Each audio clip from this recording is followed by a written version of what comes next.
Hello, everyone. How are you? Welcome to Real PR with me, Fiona Scott. It's brilliant to see you, although I can't actually see you, um, on this lovely day in the UK. It's a beautiful sunny afternoon, well up into the 20s, which may explain or will explain why my background has changed and has got quite dull. I haven't got my yellow thinking chair purely because the sun will be right in my eyes. So I've moved to a slightly duller place, which means the conversation must be truly sparkling today. So if you're joining us at any point, please put any comments, ask any questions, and we'll answer them as we go. I am joined today by a lovely chap all the way from Turkey called Michael Nagles. I'm not going to say anything else about Michael because he's going to introduce himself, and we are just going to chew the fat about business, PR, and life for the next 40 minutes or so. So please welcome Michael Nagles.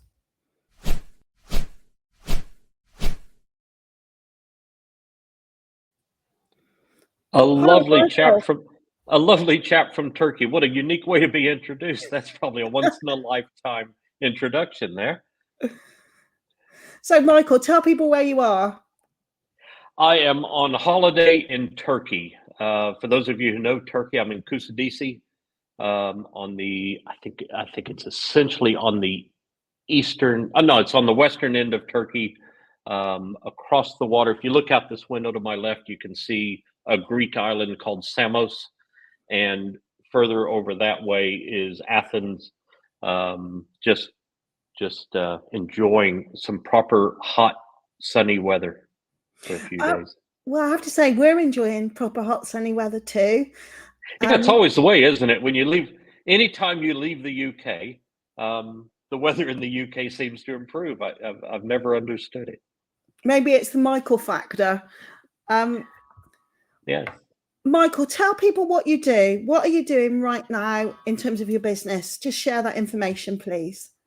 Yeah, thanks for that. I am the founder of a company called Kickstart SEO Limited. As the name might imply, we do search engine optimization for small businesses. We are a small scale operation with a large reach in the type of services that we can provide. We keep a small client base on purpose. We don't want to work with Tesco or anybody like that. We want to work with businesses like those that will be in your audience today, small businesses trying to get found on the internet. So, have you always done that, Michael? Give us a bit of your backstory. The SEO thing I've done alongside other online marketing businesses and projects that I've done for about 30 years now. I built my first website in 1995. I worked on the sales and marketing team for a company in the early days of the internet, and I was involved in a project designing the website for that business. Nobody really knew what we were doing. There was no training. There was no background. It was all so new. But this company did realize that they needed a web presence. It was obvious what was coming in the advent of the internet, and so I kind of got volunteered to be a part of this project. It wasn't really anything I had any education for, although I had a background in computers and technology. I was at that time a salesman for the company. And so I just got invited to contribute to this project. And what we thought was going to be a 6-week project turned out to be a 6-month project. Took a lot longer than we thought it would, but also was a great learning experience. And I just kind of got an affinity for it. I got the bug for it. I got hooked on it. Over 30 years from 95 to now, have just kind of worked in different aspects of that. So continued to go back into sales and marketing, and did general management of some operations for a while as I grew in my own career. But over the years, kept migrating back towards wanting to be involved in that. And any company I worked for, if there was the opportunity to work on the web side of the marketing or sales, that's where I wanted to be. Sometimes forcing my way into those environments because that's really what I wanted to do. while at the same time needing to do the sales and marketing jobs to pay the mortgage and feed the children and like that. Um, in 2004, I left a company I'd been working for and went to work for a true technology company in America, a company called Freight Quote. And what Freight Quote did is, in America, we use a lot of HGVs to move products around the country. If you've ever been on holiday there, you see thousands of these big trucks on the road. And the company that I worked for a while sold the excess space on those vehicles. So a big company like a Tesco, an American version of a Tesco, will fill those trucks up with their freight that they move from location to location. The company that I worked for sold the extra space, that room for one pallet, and so they sold it to a small business who only had one pallet that they needed to get from Texas to Minnesota, and we helped broker that. And I worked in the software side of that, not so much in development, but more in training, teaching customers how to use the software, getting people into the software, selling the software, access software as a service in those, it kind of in an early stage at that point. And that was when I properly got into the technology side of online marketing and web marketing. Over those early years, I had continued to build websites and do stuff with different companies, but that's when it became a full-time vocation. Michael, tell me, Yeah. what is it you like about the digital world? Why is it that it's so attractive to you? It's always changing. It's always new. It doesn't stagnate or grow old. There is always a new technology, always a new method, always a new browser, always a new web design style. All of that stuff has constantly been evolving over the years. And of course, in the past 15 years, going back to 2008 or so, when I first hung out a shingle for my own business, um, it is working with small businesses. That's what draws me to it, because you see so many people who, everybody knows they need a website, everybody knows they need a web presence, and you have those different economies of scale where some people they feel like they have to do it on their own, but they don't necessarily have the skill set to do it on their own, and they're just struggling because they just want to grow a business. They've got a small business idea that they want to maximize the value of and bring the customers in and sell it, and the web is where we sell stuff now. And they can't always afford somebody to do all the work for them, and so they struggle to do it themselves, and they end up spending more money struggling to do it themselves than if they would just find someone to help them and hire the right size company to help them as well. So if we talk about Kickstart SEO, your company now, Yeah. I always describe PR as a toolbox with lots of tools in. I happen to specialize in one tool, which is media relations. You specialize in another one, which is SEO. So let's go back to basics. What is it and how does that work today? Because today I think is different than it would have been 5 years ago. Talk to me about that.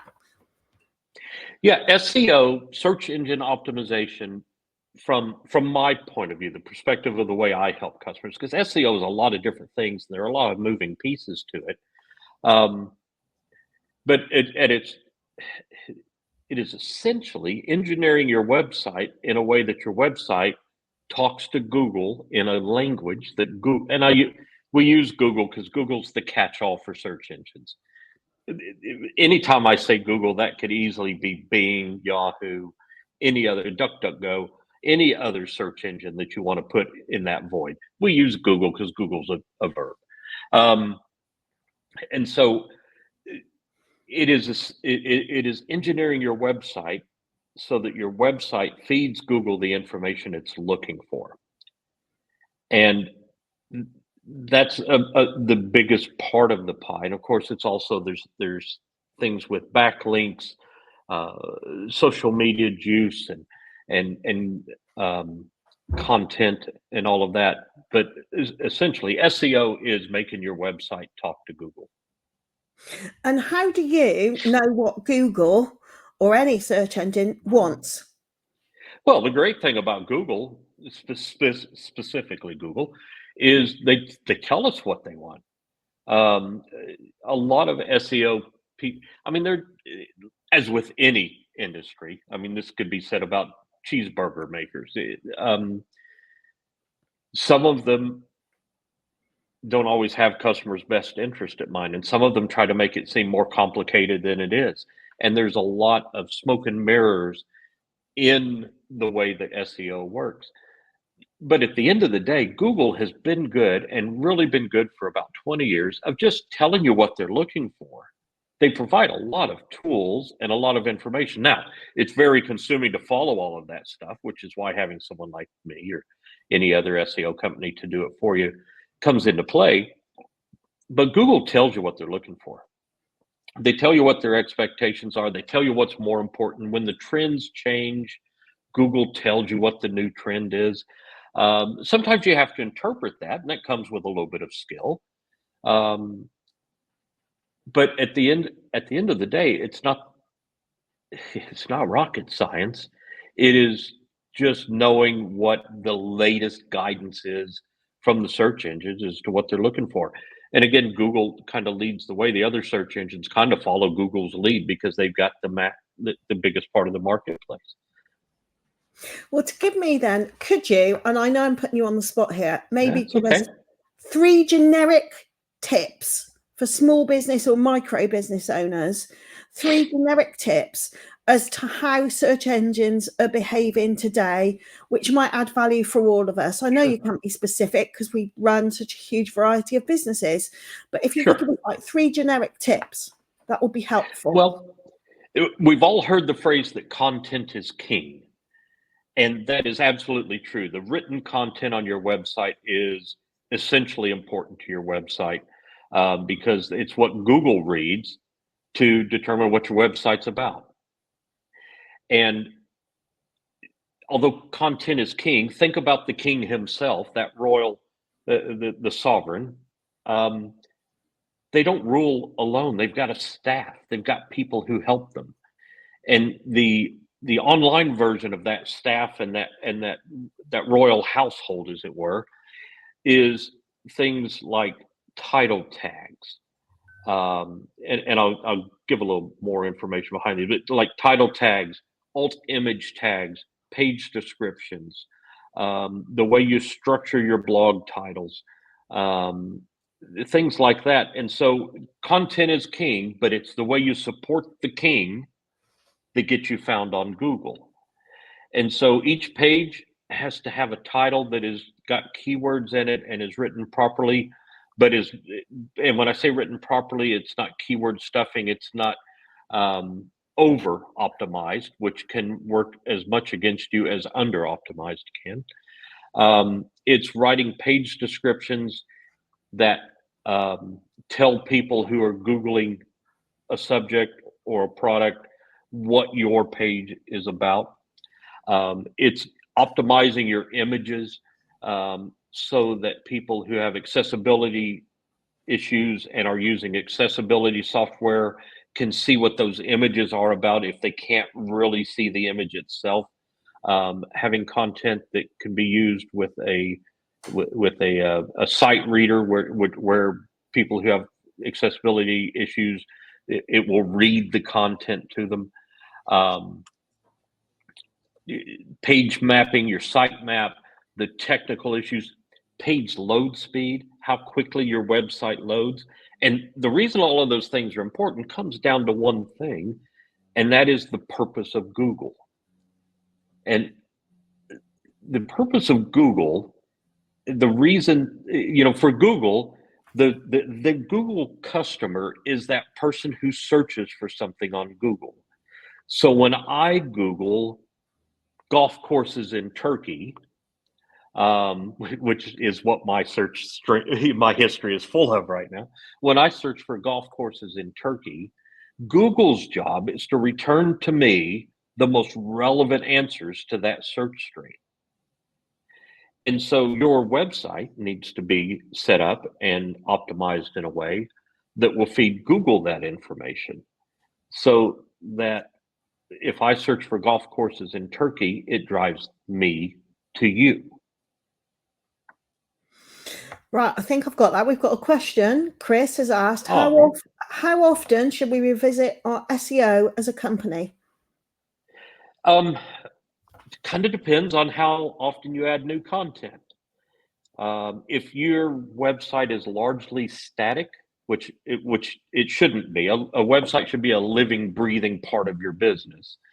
But it depends on how often you add new content. So if your website is there and it's got content, and you go in and you go through and check everything and rewrite, and not to oversimplify it, but if you fix all the SEO issues you've got, that'll give you a boost in the search engines. But then you should be adding new content. You should be keeping your website relevant. You should be adding more and more and more content. If you and I do the exact same thing, if I make cheeseburgers and you make cheeseburgers, and my website has 30 blogs about cheeseburgers and your website has 6 blogs about cheeseburgers, I'm going to be able to outperform you if I've set up those blogs correctly. And so it is a process over time. There are businesses who have a 5-page website, and once it's optimized, it's optimized. And unless Google changes their what we call the algorithm, which is the way they crawl websites and the way they rank them, even though you should always be adding new content, if your business style and your plan for your website doesn't involve changing your content, once it's done, it's done. The customers I tend to work with, I don't really work with customers who have static websites, because in all honesty, there's not much I can do to help them. Once their website is optimized, it's optimized and we're done. The customers I work with are the customers whose websites are constantly evolving, and they're going to add new content. They're going to write new blogs. They're going to introduce new products. Their business will change. Everybody's business kind of changes a little bit over time, and you want to constantly be updating your website to reflect that. So you should revisit your SEO as often as you add new content and re-envision your website. So, Michael, if I'm uploading a blog to my website every week, I talk about a range of issues. Some will be PR, but it might be how much I love my dog. Should I be doing another step of SEO in that blog to make it work? Should I be doing that?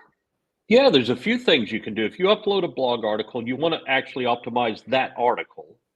And what I mean by optimize it is structure the headings. Nobody wants to see a wall of text. The best blog posts and the most engaging blog posts are broken down into little bite-sized sections, as it were. And so each of one of those bite-sized sections will have a heading, and the heading tells you what that next section is about. So if you think about it in a hierarchy, every blog has a title: how to make the best cheeseburger. Becoming fixated on cheeseburgers, much to my own concern. But every blog has a title. So how to make the best cheeseburger might be my title. And then in that, I might break it down into sections, and I might have a section that talks about the bun. Choosing the bun. Do you want a sesame seed bun? Do you want a poppy seed bun? Do you just want to put it on bread? Are you trying to save on carbs? Maybe you don't want a bun at all. So I'll have a section. You'd have a section on buns. Then you're going to talk about the cheese. What kind of cheese do you like? Do you like cheddar cheese? Do you like blue cheese? Do you like, the pungent cheese? And so you might have a section on cheese. So you're going to break all of that down. So now you've got your blog post, and you've got all your different sections, and you tell your story. Then the last thing you want to have in that blog post is a call to action. What is the whole point of you want somebody to do something off the back of that. It might be that you want them to download your cheeseburger recipe booklet. Click here to download our recipe booklet. click here to download, or click here to add yourself to our mailing list, and we'll send you a cheeseburger recipe every week for the rest of your life. Click here to find all the locations for our cheeseburger restaurants. You follow me. So you want to have a clear call to action. Then the other thing that you want to do, once you get that article on there, is if you want Google to index it, you've got to have a way of helping Google find that. And so you might use tools like Google Search Console is the best one. There was a time that was called Google Webmaster Tools because it was so essential to helping people get content found, but also linking to that from within other articles, because Google is indexing your website. And when they index your website, with what we call crawling your website, you want to make it easy for Google to find that newest blog post. And so you might embed links in other cheeseburger articles. Backlinks. We often talk about backlinks. You and I have had a couple of conversations recently about the value of backlinks. And so find reputable other websites that promote cheeseburgers as well. So maybe you find a company that does cheeseburger or burger buns, and you get them to backlink to your article because your article has got content about choosing the best bun. And so those are great high value backlinks. And so it's just following through with all of those steps. What happened? Content writers have done a really good job of convincing people that content is king, and it is, as I said earlier. But it's how you structure that content that really gives you a strong kingdom, as it were. I think that's really useful. Chris has asked another question, so we've obviously piqued his interest.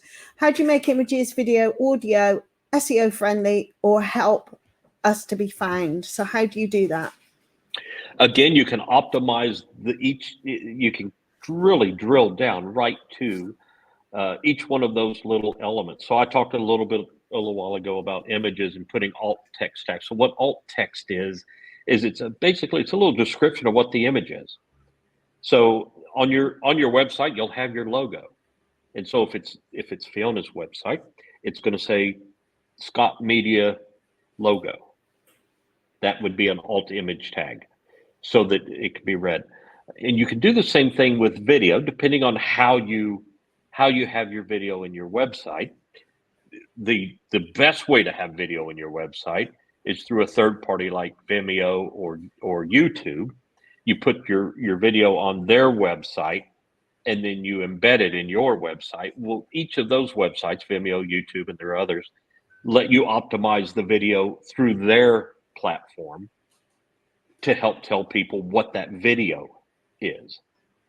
If you have a raw video on your website, it's kind of, people are doing that less and less because it takes up a lot of space and bandwidth, and it's not the best way to do it. But if you have the video actually on your website and it downloads, you can optimize that bit of video, embed code in it so that it works. Same thing with audio. Your podcasts, for instance, I don't know where all you host them, but you can optimize those podcasts. And again, what you're trying to do, and we've all seen these search engine results. When you go on Google and you search for business advice podcasts, you want this to come up because your guests are offering business advice in a podcast format. And so you can embed and structure those videos, snippets, audio, and images so that they feed that information back to the search engines. And Michael, I want to move on now to talk to you. We've talked about PR, my bit, which is media outreach, really, and trying to give stories to the media when they want them about a range of business owners and experts. How do you see that fits into your world, PR? Well, PR backlinks are probably about the most valuable backlinks you can get. And so I know you know this, but if your listeners don't know this, picture a blog post that you're reading on a high value website, maybe the BBC's website. You're reading a post on there, and it talks about it talks about these great cheeseburgers that you can buy in Bedfordshire, and it has a link back to it. Because the BBC has such a reputation, a link from the BBC's website back to your website carries a lot of what we sometimes call link juice, which is just power. It's just power. There are good links and bad links. You can plant links anywhere. People spend a lot of time with directories where they'll go into directories and just plant a link. And those do help you get found. Google does follow them unless the host of the link blocks it from being followed. But Google does follow them. But Google doesn't really pay much attention. They see it as a signal and they take note of it, but it's not really high value. Getting your name into a newspaper article or a blog article or a big website that's years and years old and has lots of reputation already built up because it's got such great content written on it, and you get a link off of the back of that, that raises your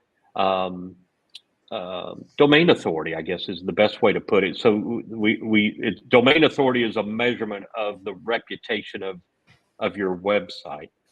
And getting that PR backlink is invaluable. And it's part of it is because you can't generally buy them.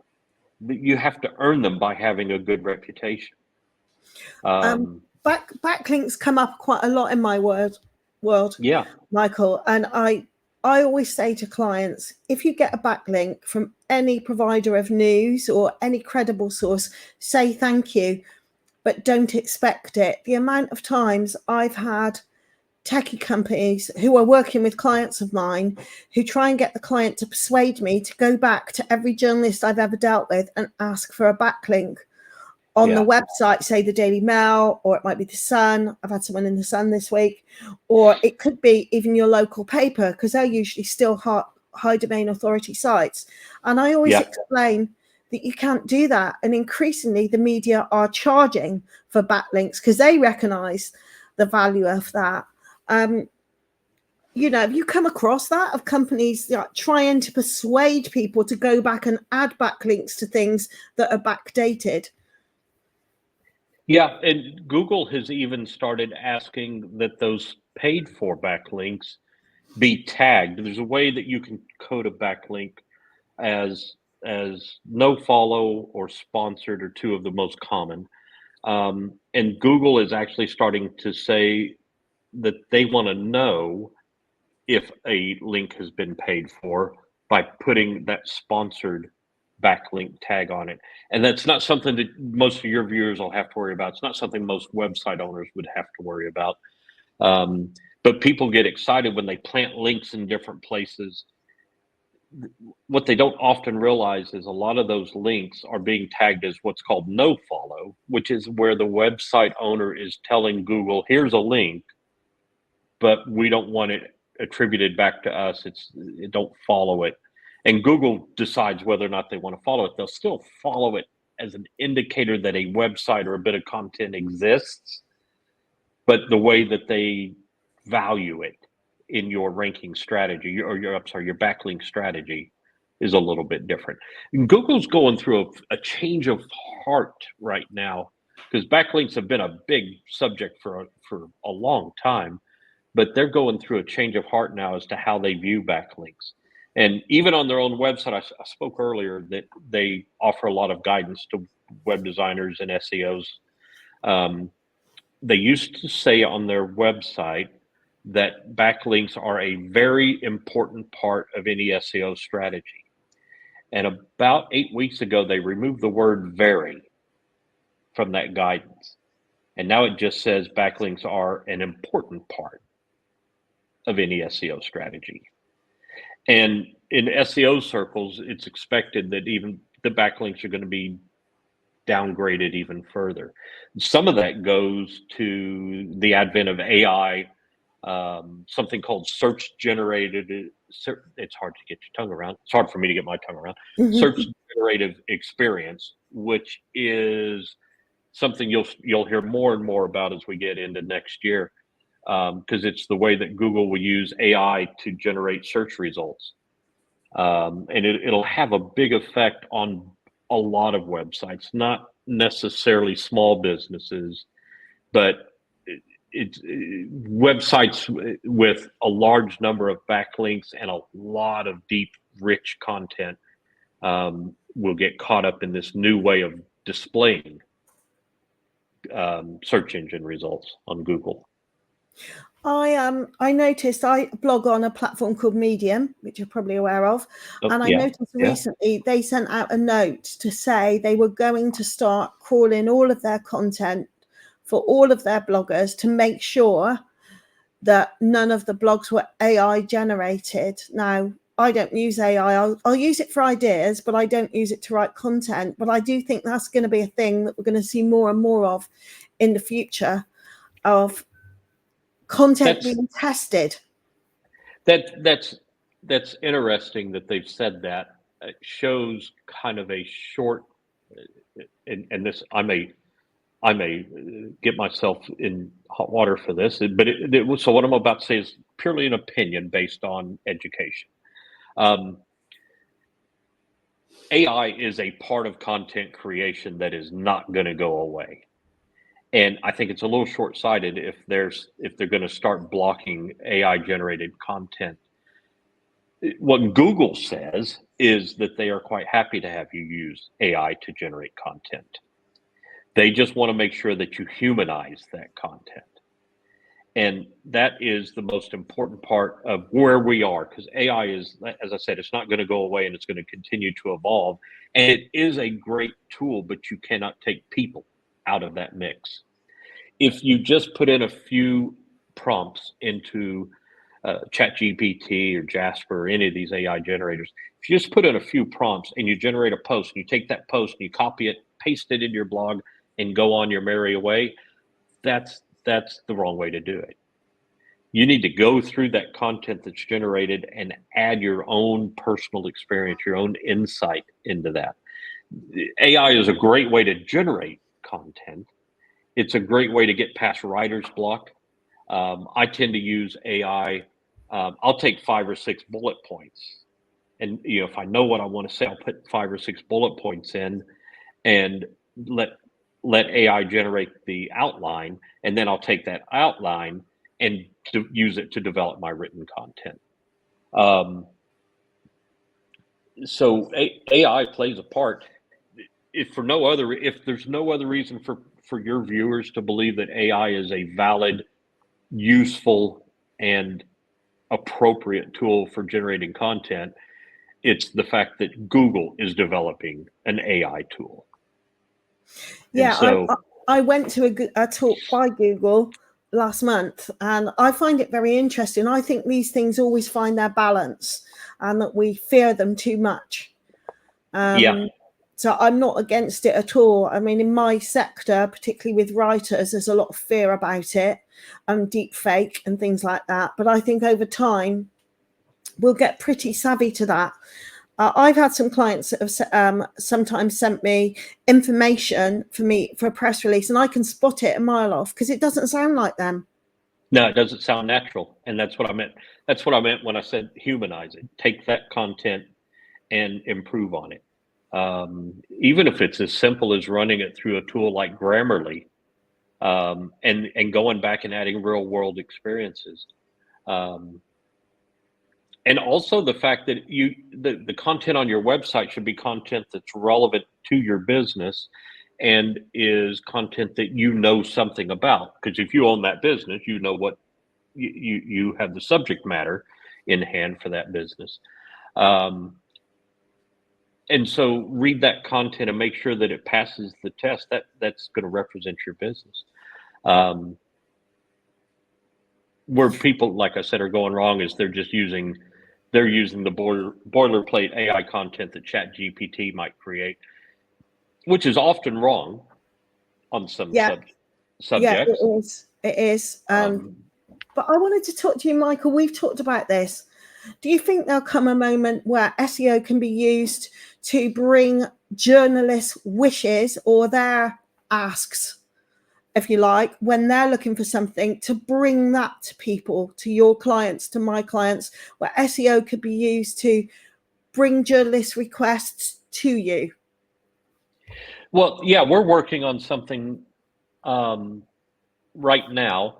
It's been a bit problematic, but it's something that we're intent on. We believe that journalist PR, and you'll know, some of your viewers will know about an organization called Help a Reporter Out, and Haro, HARO. And what Haro does is it looks for people to contribute to these blog posts. And I believe that the PR backlinks are such a valuable part, especially with Google changing its whole ecosystem around backlinks. I think these journalist requests are the most valuable part of a backlinking strategy, because they're credible, and Google sees them as credible. Search engines see them as credible, and so having a website that will answer a reporter's question, having your blog content that educates and gives those frequently asked questions a place to reside, is a great way to build backlinks and to build reputation. It's all about reputation. Google wants to serve up, if there are 5 million websites telling you how to make a great cheeseburger, when I Google give me a great cheeseburger recipe, Google wants to give me the best. And that is your content that feeds that. I'm quite excited by what you're trying to do, because I've long said to clients, or anyone I'm training, don't send press releases, particularly to national or international journalists, because it's going to be largely irrelevant to them. But getting journalists to tell you what they're looking for when they're looking for it is really important. So I subscribe to a ton of databases where there are journalists popping into my inbox every day saying, I'm looking for this and I'm looking for that. And it's a much more effective way of engaging with the press. And I think what you're describing will feed into that. And it's something that people like me can use for our clients, or clients probably can use themselves if they want to do their own media outreach. That's what excites me about it. Well, and there needs to be a certain, I hate to use buzzwords, I try to avoid them, but synergy. You need to have a little synergy between these journalist requests and your website. And that's where someone like Fiona Scott comes in handy, to finesse the way you answer those questions from the journalists. Because the tendency with small businesses is that they want to sell. They want to sell their product. And so if a journalist is looking for information for an article about cheeseburgers, if I start trying to sell them my cheeseburger recipes, but if you provide answers, if the website provides the answers in a reputable way that the journalist can refer back to and use the website as a source, or even say something, Michael Nagles has these greatest cheeseburger recipes ever. You can find more on his website. And I don't have this website, by the way. You can find more on his website, great cheeseburger recipes. That backlink, great cheeseburgerrecipes.co.uk, is what the website user is after. But what the journalist is after is an answer to a question. That's right. Something they can put in their article to justify or reinforce the value of the article. And you got to find that little bit of synergy to where I can give you something in exchange for you giving me something. Yeah, and absolutely is that, because even when I get those requests in, or I direct someone who doesn't want my services on a retained basis, but they want to access those requests themselves, often how they respond is incorrect, because what they don't do is really basic. They don't follow the brief. So they immediately goes into hard sales language. You're quite right. Or they provide 3,000 words that are totally irrelevant to what they've been asked for. I've seen people send Haro, a journalist that they got a link through Haro, or a journalist request through Haro, send them links to a blog and just say, yeah, I've got the answer to that question. Here's my link to my blog. And now the journalist has to go read the blog. Yeah.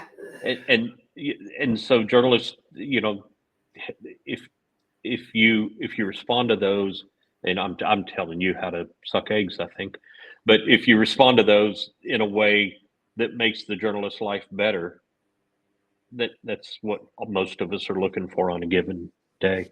Yeah, I try to explain to people how journalists work. Most journalists are freelance, just like us, Yeah, and they need to make a buck quickly and to yeah, deadlines. So if you're asking them, and the reason they put these requests out is for speed. That yeah, the first thing they'll do before they put that request out is go to their phone and see if they know someone who can answer that question. That's the first thing they'll do. The second thing they'll do is put a request out via Google or whatever, and that's a signal to someone they need it quickly. So if you then give them extra steps to do, they just aren't going to do it. They're going to go to the next guy or gal who provides exactly what they want. And it doesn't matter if their business is bigger, smaller, better, or worse yeah. than yours. You've met that need. And especially if you work in a niche industry, if it's something specific. You and I have a common friend, Stephen Thomas, who is a networking, I don't know what to call him, networking mastermind. That's probably not the right way to say it, He's certainly a but master of it. Yeah, well, he, Stefan wrote the book on networking. He wrote he did. Networking for Dummies, Business Networking for Dummies. So he wrote the book on networking. But that's a real niche. There's not a lot of people that teach. There are a lot of people that own networking organizations and run networking groups and provide networking opportunities. But Stefan teaches you how to master it. And so if you think about somebody like Stefan, that that's a valuable source for a journalist to get information from. And so for other businesses like accounting, be the valued source for accounting, be the valued source for financial management, be the valued source for human resources, be the valued source for SEO. Whatever your niche is, be an asset to people and they'll reward you for that. If you can Yeah. do something, what was it Dale Carnegie said? Help other people. If you really want to grow Don't ask me, Michael. I don't know. yeah, I've lost the plot on that quote. But if you help other people grow their business, your business will grow. Yeah. Yeah. Is essentially what he was saying.